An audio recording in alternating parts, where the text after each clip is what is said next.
पदाधिकारी और मीडिया के सभी साथीगण और कार्यकर्ता भाई और बहनों, हम लोगों को आने में थोड़ी देरी हुई, इसलिए मीडिया के मित्रों से सबसे पहले क्षमा चाहते हैं। और आज के इस प्रेस वार्ता में आप सभी लोगों का हार्दिक अभिनंदन है, स्वागत है। सबसे पहले तो आप लोगों के माध्यम से हम पूरे प्रदेश के मतदाताओं को धन्यवाद देना चाहेंगे, जिन्होंने भारतीय जनता पार्टी पर बहुत बड़ा विश्वास किया और जितनी हम लोग कल्पना नहीं किए थे उससे भी ज्यादा बड़ी सफलता हम लोगों को दिलाने का काम किया। 54 सीट हमारी पार्टी ने हासिल किया और कल 13 दिसंबर को शपथ ग्रहण समारोह था, जिसमें हमने स्वयं मुख्यमंत्री के रूप में शपथ लिया।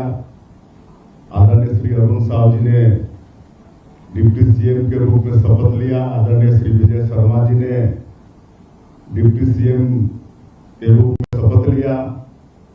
और ऐसे शपथ ग्रहण समारोह में हम लोगों का सौभाग्य था कि हम लोगों को आशीर्वाद देने हमारे देश के यशस्वी प्रधानमंत्री श्री नरेंद्र मोदी जी पधारे थे।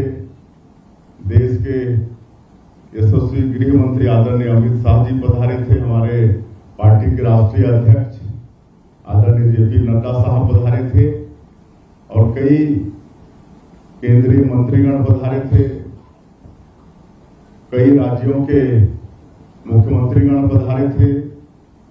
उत्तर प्रदेश के मुख्यमंत्री आदरणीय योगी आदित्यनाथ भी पधारे थे और भी बहुत लोग पधारे थे। आप लोगों के माध्यम से उनके भी हम बहुत आभारी हैं और समय निकालकर हम लोगों को आशीर्वाद देने आए। शपथ लेने के बाद आज पहला कैबिनेट का बैठक संपन्न हुआ है, जिसमें हम लोगों ने जो चुनाव कैंपेनिंग के दौरान मोदी की गारंटी में जो हम लोग का वादा भी है कि जो पिछले 5 वर्षों में कांग्रेस पार्टी की सरकार में जो गरीब लोग 18 लाख प्रधानमंत्री ग्रामीण आवास से वंचित हो गए, उनको मकान देने का काम करेंगे।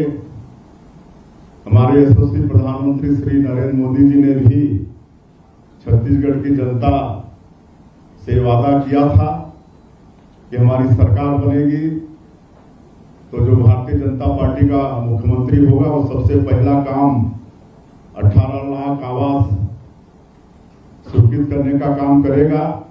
और आज वही काम हम लोग पहले कैबिनेट में किए हैं।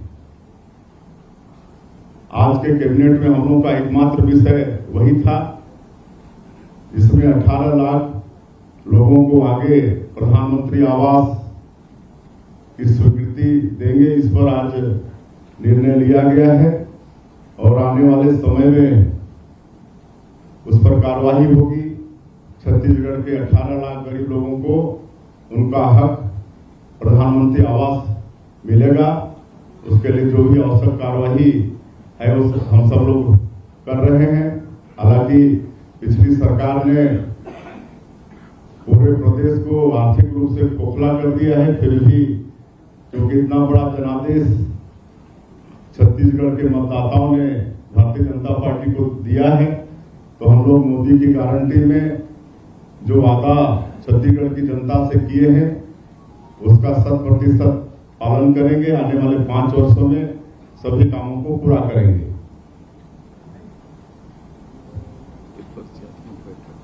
और कैबिनेट बैठक के पश्चात, चूंकि आज ये पहला दिन था हम लोगों के लिए, वैसे कल शपथ ग्रहण के बाद विधिवत पूजा अर्चना करके हम तीनों अपने अपने कक्ष में बैठे और आज पहला बैठक था तो सभी विभागों के जो सेक्रेटरीज हैं उनके साथ बैठे, उनका परिचय हुआ और सभी लोगों ने अपने विभाग के विषय में छोटा ब्रीफिंग हम लोगों को दिया है, अपने विभागों से अवगत कराया है और हमने उनसे और भी आग्रह किया है कि आगे आप लोगों के साथ और आगे बैठेंगे और थोड़ी और जानकारी लेंगे और थोड़ा डिस्कस भी करेंगे, उनसे आग्रह किया है। धन्यवाद।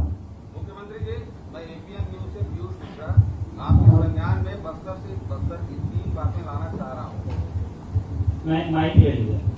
मैं पीयूष मिश्रा एपीएन न्यूज से बस्तर की 3 बातें आपके संज्ञान में लाना चाहता हूँ। नगरनार स्टील प्लांट, जो अभी पूर्ण रूप से शुरू भी नहीं हुआ है, लेकिन वहाँ चोरी की वारदातें ज्यादा हो गई हैं, जिसकी एफआईआर भी लिखी गई है। दूसरा, मक्का वहाँ ज्यादा होता है, मक्का प्रोसेसिंग प्लांट जो पिछली सरकार ने कहा था, उसके विषय में आज तक प्रोसेसिंग प्लांट चालू नहीं हो पाया।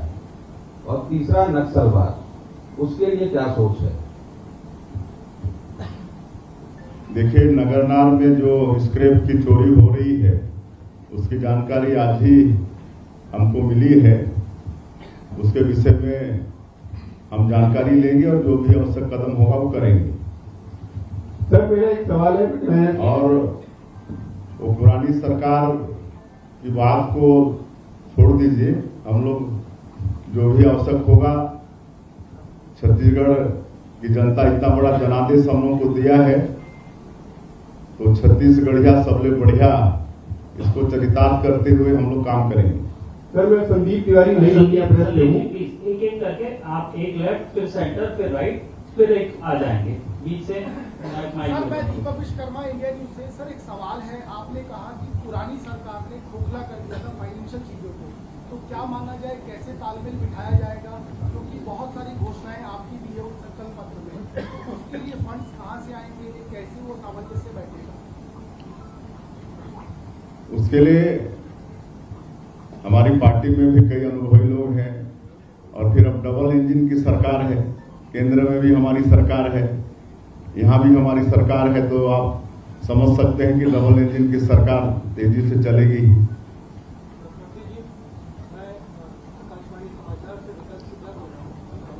नीचे से ऑन कर लो।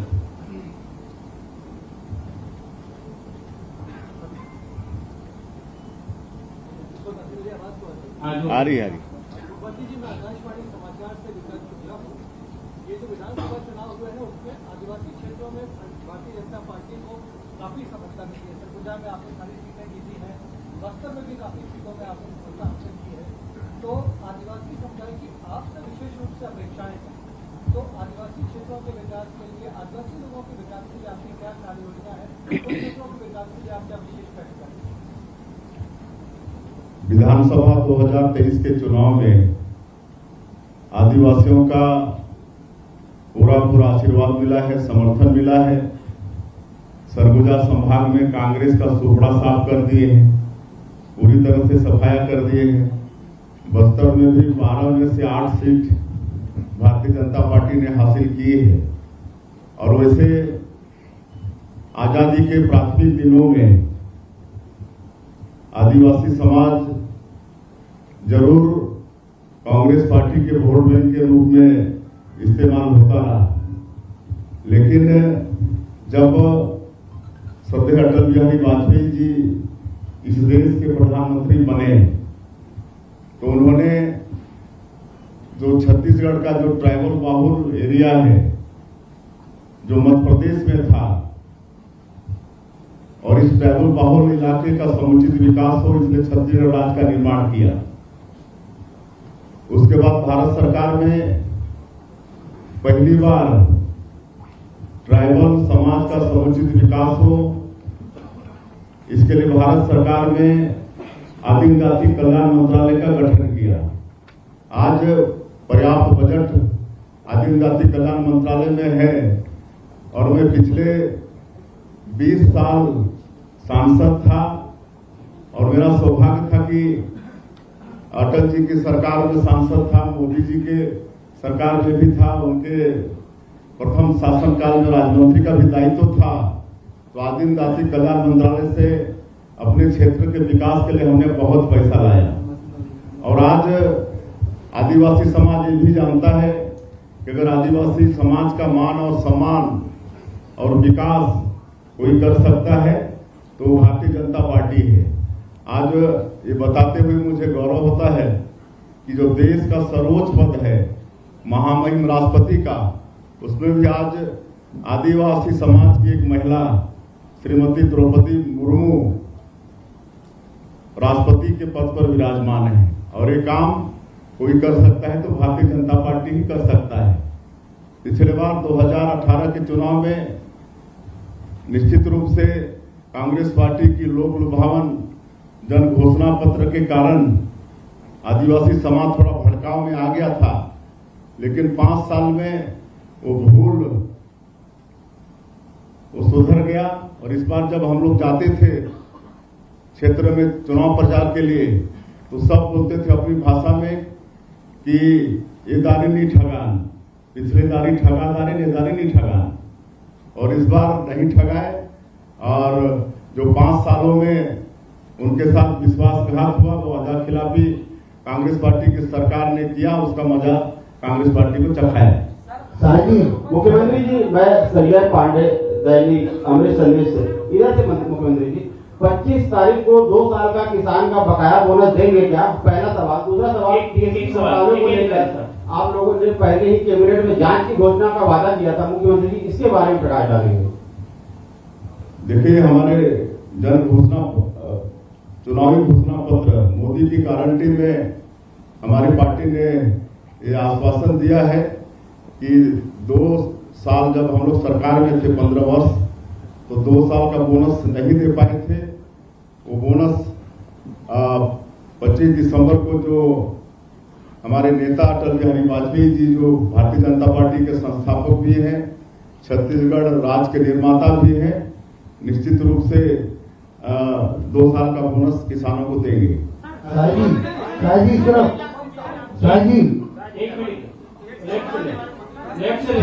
एक एक करके बोले तो शाहजी, मैं रामू बोल रहा हूँ।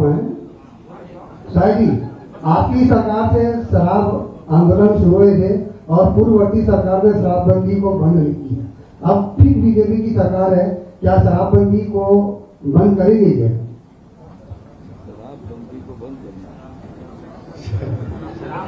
चलिए आगे बढ़ाइए, आगे। मेरा सवाल विजय जी से है। विजय भैया, आपसे सवाल है मेरा ये। अरे पीएम आवास को लेकर के आपने विषय सबसे पहले आपने उठाया था कवर्धा में, तो पीएम आवास को लेकर के भाजपा ने फॉर्म भरवाए थे। उन फॉर्म्स को जो आपने कलेक्ट किया था पीएम आवास आंदोलन के लिए, उन फॉर्म का क्या होगा? क्या उन फॉर्म को लेकर के आगे कार्रवाई होगी? क्योंकि अभी आपने कैबिनेट में 18 लाख मकानों की स्वीकृति दे दी है, तो जो फॉर्म भाजपा के समय भरे गए थे उनका क्या? उसमें आप देखेंगे जो प्रधानमंत्री आवास की प्रतीक्षा सूची थी, उस प्रतीक्षा सूची के लोगों के फॉर्म भराए गए थे। बहुत कम फॉर्म, हमारे पास 7 लाख लगभग आवास के फॉर्म आए थे। अभी तो 18 लाख आवास, प्रतीक्षा सूची भी ले ली गई पूरी, और आगे और माननीय मुख्यमंत्री जी आपको बताएंगे सारी सूचियों पर काम हुआ है। वो फॉर्म जो प्रतीक्षा सूची वाले थे उन्होंने भर करके हमको दिया है, वो हमारे पास रखा है। अगर हमारी सरकार ना आती तो फिर हम आंदोलन करते, परंतु आज जनता के आशीर्वाद से सरकार है और इसलिए आदरणीय मुख्यमंत्री जी उस विषय में विस्तार से आपसे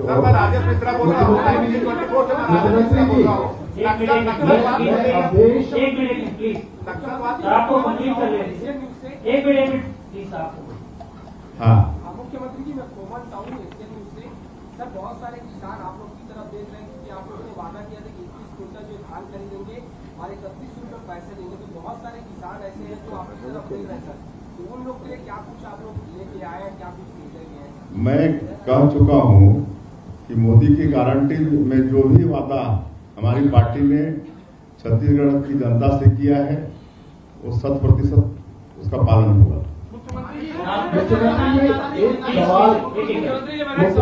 मुख्यमंत्री जी इधर मैं अवधेश मलिक ब्रिज से इधर शायद मेरी आवाज आप तक पहुंच रही होगी चेहरा न ब्रिज लिखे तो मैं आपसे सिर्फ एक सवाल पूछना चाहता हूं कि आप as a tribal chief minister बने हैं, ट्राइबल्स को लेकर एक जो मेजर प्रायोरिटी रहेगी आपको वो क्या होगी? देखिए, वैसे तो मैं आप लोगों को कह चुका हूं कि जितना मान और सम्मान आदिवासी समाज का भारतीय जनता पार्टी ने बढ़ाया है उतना किसी पार्टी ने नहीं बढ़ाया है। और आज जो भी काम पिछले 15 वर्षों में भारतीय जनता पार्टी के सरकार के माध्यम से हुए वो भी ट्राइबल लोगों के हित में हुए। आपको मैं बताना चाहूंगा कि पहले ट्राइबल क्षेत्र में और ग्रामीण क्षेत्रों में भूखमरी होती थी, लोगों को अनाज नहीं मिलता था खाने के लिए, तो लोग कोदो कुटकी गोंदली खाते थे, महुआ को उबाल के उसमें सरई का बीज मिला के खाना पड़ता था। उसके बाद भी बच्चे उपवास होते थे। लेकिन जब छत्तीसगढ़ में भारतीय जनता पार्टी की सरकार बनी तो सस्ता अनाज देने का काम शुरू हुआ। पहले 3 रुपया किलो में देना शुरू किए, फिर 2 रुपया में, फिर 1 रुपया में। और इसके लिए हमारे पूर्व मुख्यमंत्री डॉक्टर रमन सिंह चावल वाले बाबा के नाम से भी विख्यात हुए। आज कहीं कोई भूखमरी नहीं। तो ये तो हमारे आदिवासी समाज के लिए बहुत बड़ा अचीवमेंट है। और भी हर क्षेत्र में 15 साल में विकास के काम हुए, शिक्षा के क्षेत्र में, चिकित्सा के क्षेत्र में। इतना तक कि भारतीय जनता पार्टी की सरकार ने जो गरीब माता पिता हैं उनकी बेटी की शादी तक की भी चिंता की। और हम तो कहते थे कि मतलब इतना काम किए कि बच्चा जब मां के गर्भ में है तब से लेकर मृत्यु तक सरकार कोई ना कोई योजना चलाकर उनका सेवा करने का काम की। इसमें ज्यादा आदिवासियों को तो लाभ हुआ है। मुख्यमंत्री जी, मैं भगवान सिंह भारत से बोल रहा हूँ। आपसे एक सवाल यह है, भ्रष्टाचार विरोध जीरो टॉलरेंस की नीति की आप लोगों ने जो अपने घोषणा पत्र में शामिल किया है, तो पिछले 15 सालों में जो सरकार की आती थी उस समय भी जीरो टॉलरेंस की बात हुई थी। फिर कांग्रेस की सरकार आई, फिर आप लोगों ने भ्रष्टाचार को बड़ा मुद्दा बनाया। तो क्या जीरो टॉलरेंस के लिए, क्योंकि राजस्व विभाग से लेके रेत खनन से लेके हर क्षेत्र में